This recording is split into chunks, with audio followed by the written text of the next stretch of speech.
ये झटके लग रहे हैं जो भी साहब ये लीक कर रहे हैं, खान साहब को दे रहे हैं, वो झटके दे रहे हैं, आहिस्ता आहिस्ता झटके दे रहे हैं। शायद किसी स्टेज पे इससे भी बड़ी बात आ जाए कोई, तो फिर देखा जाएगा वो क्या है या क्या नहीं है। और मैं समझता हूँ अगर कोई बड़ी बात आई तो वो उसका ताल्लुक इन चीज़ों से नहीं होगा। अगर आई कोई तो उसका ताल्लुक मिडिल विकेट के साथ होगा, not left wicket stump, not right stump, but centre stump. और वो सेंटर स्टंप होगा या नहीं होगा आई कांट से, मगर अगर कोई यॉर्कर कराना है खान साहब ने और मिडिल स्टंप उतारनी है तो फिर कोई ऑडियो लीक लानी पड़ेगी उस किस्म की। तो स्टडी साहब, आपको मालूम हो, मुझे मालूम हो कि ये ऑडियो लीक किसने की है किसने नहीं किया है, वो तो अलग बात है, लेकिन खान साहब को सब मालूम है। वो क्या कह रहे हैं इस ऑडियो लीक के हवाले से और पेशगोई क्या कर रहे हैं, आए दिखाते हैं। ऑडियो लीक्स में और भी कुछ आ रहा है। अभी आने वाले दिनों में आप किस्तों की इंतजार करें। एक ये भी आप सुन रहा हूं मैं आ रहा है कि इमरान खान को, वो मरियम कह रही है अब्बा जी को कि इमरान खान को हम तोशा खाना इलेक्शन कमीशन कह रहे हैं, मैं डिस्क्वालीफाई कर दूंगा इसको, फिक्र ना करें। तो ये जो खान साहब ने बात की है, इससे बड़ी परेशानी पैदा हो गई है। खान साहब को कैसे मालूम है कि अगली कौन सी ऑडियो लीक है और किसकी ऑडियो लीक है और उसमें क्या गुफ्तगू हो रही है? तो मैंने अभी आपसे जिक्र किया ना कि उनको ये दिया जा रहा है ना, ये मवाद जो है, ये एमुनेशन जो है, ये खान साहब को दिया जा रहा है और एक एक करके ये रिलीज़ हो रही है और खान साहब अपने जलसे मज़े से जलसे कर रहे हैं हर एक नई ऑडियो लीक के ऊपर। तो ये तो सिलसिला अब चलेगा, ये ना समझे कि ये ख़त्म हो गया। खान साहब ने पूरा एक लंबा प्लान बनाया हुआ है और ये जो उनके साथी उनको ये दे रहे हैं, ये सारा इकट्ठा पलंदर ही दे दिए, एक एक दो करके देते हैं, ये चलाओ। और वो इसको कैलिब्रेट कर रहे हैं, वो देख रहे हैं कि क्या बात हो सकती है और क्या नहीं हो सकती। खान साहब को आप सब कुछ दे दिया तो खान साहब तो शायद पागल ही हो जाए, वो कोई इधर पे आ जाएगा उधर पे आ जाएगा। तो ये जो भी साहब दे रहे हैं उनको या जो भी ग्रुप दे रहा है उनको, तो वो सोच समझ के दे रहा है कि अब ये दे दो, एक क्रम एक ये दे दो और खान साहब का काम चलता रहे। आप देखें ना यहाँ ये सारी ये जो हैं, ये शहबाज शरीफ, नवाज शरीफ और मरियम, इनको टारगेट कर रही है। तो अगर ये प्राइम मिनिस्टर के दफ्तर में कुछ होता तो फिर खान साहब को भी टारगेट किया जाता ना। खान साहब भी पता नहीं क्या क्या वहाँ बैठ के करते रहे, वो तो हो नहीं रहा। तो ये चुनी एंटी नून लीग उनके लीडर्स के ऊपर चुनी बातें हो रही हैं। अब खान साहब तो ये तो बड़ा क्लियर कट है कि ये this is part of the गुरु साहब की स्ट्रेटजी फॉर खान साहब। आगे आए आप। अब खान साहब जो हैं उन्होंने जिक्र किया कि एक और आ रही है ऑडियो लीक जिसमें मरियम बात कर रही हैं नवाज शरीफ साहब के साथ और उनको कह रही हैं अबू जी कि इलेक्शन कमिश्नर कह रहे हैं कि मैं इनको डिस्क्वालीफाई कर दूँगा। दरअसल ये खान साहब ने, जब वो ऑडियो लीक आएगी, अगर आती है तो उसके अंदर क्या निकलेगा मैं अभी आपको बता देता हूँ। और उसे पता चल जाएगा खान साहब किस किस्म का बड़ा प्यारा सा झूठ बोल रहे हैं।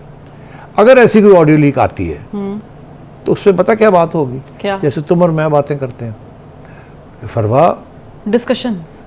मेरी असेसमेंट ये है कि इलेक्शन कमीशन जो है वो इसको डिस्क्वालीफाई हो जाएगा। ये देखिए, ये तोशा खाना, ये सब चीज़ें, ये तो पब्लिक डोमेन में है, पब्लिक के अंदर ये बात हो रही है कि यहाँ से कोई बचता नहीं है।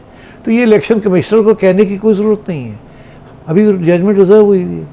मैंने अपने प्रोग्राम में कहा कि जब वो वक्त आएगा तो ये डिस्क्वालीफाई हो जाएंगे। तो क्या मुझे इलेक्शन कमिश्नर ने फ़ोन करके कहा कि मैं करने लगा? नहीं, ये खान साहब ने इस खबर को, जो कि बहुत से लोग बात कर रहे हैं, असेसमेंट कर रहे हैं, एनालिसिस कर रहे हैं, खान साहब कह रहे हैं जी मरियम कह रही है कि इलेक्शन कमीशन ने कहा है कि मैं इसको डिस्क्वालीफाई कर दूंगा। दरअसल इलेक्शन कमीशन ने किसी को नहीं कहा, ना वो कह सकते हैं।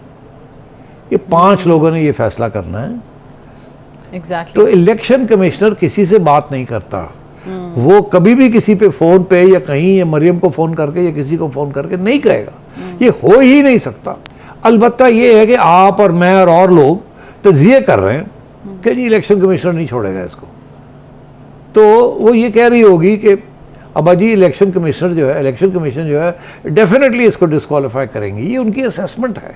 हो सकता है उस असेसमेंट के अंदर इनके जो साथी हैं उन्होंने ब्रीफिंग दी हो कि जी देखो जी ये तो हो ही नहीं सकता, फलाना ढिंगड़ा, साढ़े भी कॉन्टैक्ट्स हैं ने, वहाँ जो माहौल बना हुआ है वो तो ऐसे ही है, होएगा ये डिस्क्वालीफाई। ये नहीं कि जी इलेक्शन कमिश्नर ने कहा है, ये खान साहब ने उसको ट्विस्ट कर दिया है। तो ये आप याद रखिएगा कि जब अगर ये आई तो उसमें किसी जगह पे ये मरियम नहीं कहेगी कि इलेक्शन कमिश्नर ने कहा है कि मैं इसको डिस्क्वालीफाई कर दूंगा। ये ज़रूर कहा जा सकता है कि इलेक्शन कमीशन इसको डिस्क्वालीफाई कर देगी। ये असेसमेंट है, ये इंफॉर्मेशन नहीं है। ये मैं कह सकता हूँ असेसमेंट के तौर पे, मरियम कह सकती है असेसमेंट के तौर पे, और नून लीगर कह सकते हैं, पीटीआई वाले कह सकते हैं, कह रहे हैं। मगर ये नहीं है कि इलेक्शन कमीशन ने उनको कहा है कि जी हम इसको डिस्क्वालीफाई करने जा रहे हैं। लेकिन इस पर सियासत बहुत ज़्यादा की जा रही है सेठी साहब। इमरान खान साहब ने भी अपनी सियासत तो की है। क्या आपको लग रहा है कि किसी तौर पर जो मौजूदा गवर्नमेंट है या काबीना है या नून लीग है वो इन ऑडियो लीक से प्रेशराइज हो चुकी है, हो रही है या होगी? नहीं, देखिए अभी तक जो ऑडियो लीक्स आई हैं उससे कोई नुकसान तो नहीं हुआ। एक ऑडियो लीक में शहबाज शरीफ साहब डिस्कस कर रहे हैं एक मशीनरी इंपोर्ट का केस, और उससे ये वाज़े होता है कि वो कह रहे हैं और उनको तजवीज़ भी यही दी जा रही है कि ये हम काम नहीं हमें करना चाहिए, ना ही हम कर सकते हैं, इसके साथ बड़ा बुरी असर पब्लिक का रिएक्शन आएगा, मीडिया का रिएक्शन आएगा, और हमें नहीं करना चाहिए। कोई रूल्स को बेंड करके ये मशीनरी नहीं दिलवानी चाहिए। और शहबाज साहब कह रहे हैं तुम सही कह रहे हो, हमें ये नहीं करना चाहिए, मसला बन जाएगा।